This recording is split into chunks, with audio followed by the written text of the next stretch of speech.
किसान भाइयों राम राम नमस्कार। मैं हूं आपका किसान दोस्त विजय और आप देख रहे हैं इनोवेटिव फार्मर्स यूट्यूब चैनल। किसान भाइयों आज के इस वीडियो में हम बात कर रहे हैं ग्राम पंचायतों में विकसित किए जाने वाले चारागाह के बारे में कि किस तरीके से विभिन्न ग्राम पंचायतों में चारागाह विकसित किए जा रहे हैं और किस तरीके से आपकी ग्राम पंचायत में भी हो सकता है। इसमें हम जानेंगे कि कौन कौन सी ग्राम पंचायतों में जो चारागाह विकसित जो है वो बनेंगे और किस तरीके से उसके बारे में हम पूरी जानकारी लेंगे। तो चलिए शुरू करते हैं। तो सर आपका पहले बहुत बहुत स्वागत है हमारे चैनल पर। एक बार आपका परिचय हम थोड़ा अपने किसान भाई को बताना चाहेंगे। मैं दुर्गेश प्रसाद वैरागी जी सर। और मैं अभी कनिष्ठ अभियंता के पद पर कार्यरत हूँ जल ग्राम विकास एवं भू संरक्षण विभाग बदेसर से जी। और हमारे साथ में ग्राम पंचायत कन्नौज के सरपंच प्रतिनिधि जागेटा साहब और हमारी उप समिति जल ग्रहण के अध्यक्ष साहब शंकर जी मुंद्रा साथ में है हमारे, और बालूजी गाडरी कमेटी सदस्य भी हमारे साथ में हैं। तो सर हम ये जानना चाहेंगे आप जिस योजना पे काम कर रहे हैं, जिस तरीके से आप हमने देखा कि चारागाह आप विकसित कर रहे हैं, ये क्या योजना है और किस तरीके से इसमें काम होता है उसके बारे में थोड़ा बताइए। ठीक है, मैं थोड़ा इसमें जल ग्रहण के बारे में आपको थोड़ा बताना चाहता हूँ।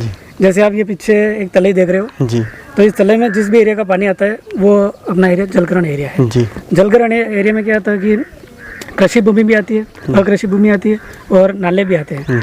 तो जल संरक्षण जो हमारा मेन उद्देश्य है, जल ग्रहण का काम जो हमारा जल संरक्षण का कार्य करते हैं, वर्षा जल संरक्षण का।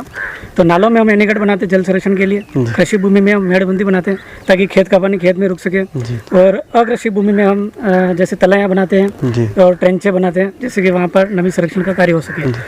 तो चारागाह विकास जो हमारी गतिविधि है वो अकृषि भूमि में उत्पादन गतिविधि के अंतर्गत हम इसको मतलब लेते हैं, प्रस्तावित करते हैं। तो ये हमने 2.5 हेक्टेयर का चारागाह अभी यहाँ पे बिरोजी बाबू जी के स्थान पर प्रस्तावित किया है। इसमें हमने तारबंदी का प्रावधान लिया है ताकि पौधों की सुरक्षा हो सके। चौकीदार का प्रावधान भी है इसमें, और 550 पौधे जो फलदार पौधे हैं वो उनके लिए हमने गड्ढे खोदे और भी पौधारोपण का कार्य हमने करवा दिया है।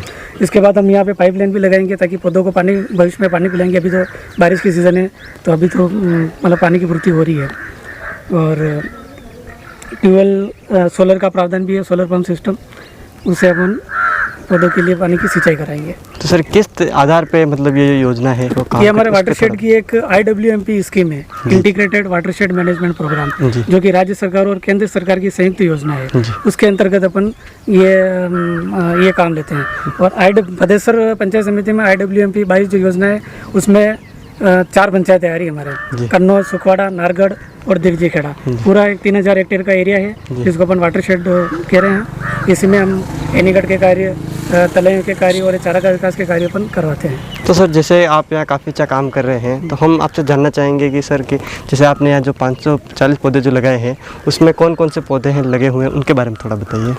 उनमें सबसे ज़्यादा आम है, अंजीर है, अमरूद हैं, जामुन हैं और बेर हैं, नींबू हैं जी जी, और किन्नू हैं और एक वो लीची। तो सर जैसे आप यहाँ जो बना रहे हैं काफ़ी अच्छा चारागाह हमें यहाँ लगा है, तो मैं एक चीज़ पूछना चाहूँगा जैसे इसका जो मेन मकसद है वो किस तरीके से, उसके बारे में थोड़ा बताइए। चारागाह का मेन मकसद है कि एक तो पशुओं के लिए इससे अपन को चारा उपलब्ध हो सकता है जी।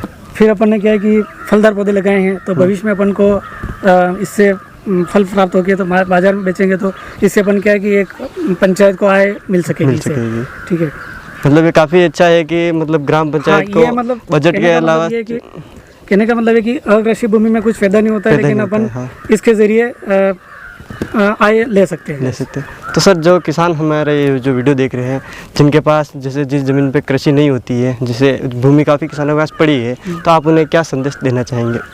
बस किसानों के लिए ये चारागाह विकास, अगर किसी किसान के पास, किसी किसान भाई के पास खाली ज़मीन पड़ी जहाँ पे वो खेती नहीं करता है, तो हमारे कंसेप्ट को अपनाकर वो अपनी आय को अर्जित मतलब अच्छी आय वहाँ से प्राप्त कर सकता है। फलदार पौधे लगाकर है और भी बागवानी करके वो वहाँ से आय ले सकता है।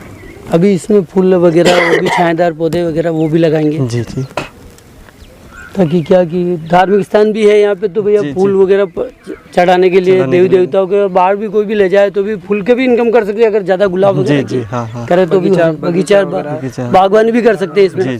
एक बार ये चालू हुआ तो अब इसके बाद हमारा यही है अगला कदम, फूलों का खेती करें, बागवानी वगैरह, तो उससे भी पंचायत में भी आय होगी। तो सर आप जैसे एक चीज़ और बताइए कि जहाँ जिस तरीके से इस ग्राम पंचायत में यह काम हो रहा है, जैसे यहाँ चारागाह विकसित हो रहा है, तो क्या हर ग्राम पंचायत में होगा या फिर इसका क्या तरीका, उसके बारे में थोड़ा बताइए। सर इसमें क्या है कि हमारे प्रोजेक्ट जो हमारे विभाग से निर्धारित होते हैं जी। और 5 साल का ये जो IWMP 22 स्कीम है, ये 5 साल की स्कीम है। जी। 5 साल की ये स्कीम पूरी, उसके बाद दूसरी ग्राम पंचायतों में ये स्कीम वो वाटरशेड एरिया अपन उसको सिलेक्ट करते हैं। इसलिए हर 5 साल में ये 4-5 ग्राम पंचायतें हम इसमें वाटरशेड में लेते हैं, और जहाँ पे भी चारागाह भूमि होती है वहाँ पे हम ये काम जरूर करवाते हैं। मतलब जहाँ चारागाह भूमि होगी वहीं पे ये मतलब होगा, वहाँ पे अपन इसको कराते करा सकते हैं। पंचायत की ज़मीन होनी चाहिए, पंचायत की ज़मीन होनी चाहिए। तो सर एक बार आपके साथ घूम के हम थोड़ा बगीचा देखना चाहेंगे किस तरीके से पौधे लगे हुए हैं। तो सर आप जैसे बताइए कि पीछे जो आम के जो पौधे लगे हुए हैं, ये कितने पौधे और कौन कौन सी वैरायटी, उसके बारे में थोड़ा बताइए। जैसा कि आप पीछे देख रहे हैं कि इस ब्लॉक में हमने लगभग 75 आम के पौधे लगा रखे हैं। इसमें हमने 3 तरह की वैरायटी ली है, जैसे बादाम है, केसर है और कलमी आम है।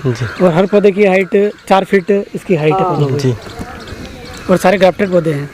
जैसा कि मैंने आपको बताया कि पहले ब्लॉक में हमने 75 आम के पौधे लगाए हैं, इसी ब्लॉक में हमने 50 पौधे चीकू के भी लगा रखे हैं।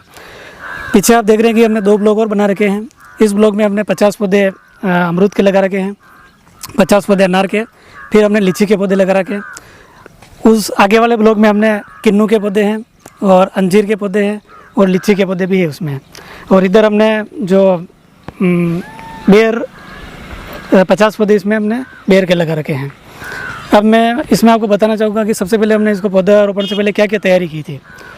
तो इसमें सबसे पहले हमने इस प्लॉट की अच्छी से साफ़ सफाई कराई। उसके बाद हमने पौधे से पौधे और पंक्ति से पंक्ति की 4 मीटर दूरी रखी और 1 metre by 1 metre by 1 metre का गड्ढा किया। फिर उसमें हमने काली मिट्टी डलवाई। फिर पौधारोपण करते समय हमने इसमें 100 ग्राम प्रति पौधे के हिसाब से सिंगल सुपर फास्फेट SSP और क्विनोल फॉस जो कि दीमक मारने की दवाई होती है वो इसमें हमने डाली। और प्रति पौधा देसी खाद की मतलब 10 kg देसी खाद अपन ने प्रति पौधा दिया।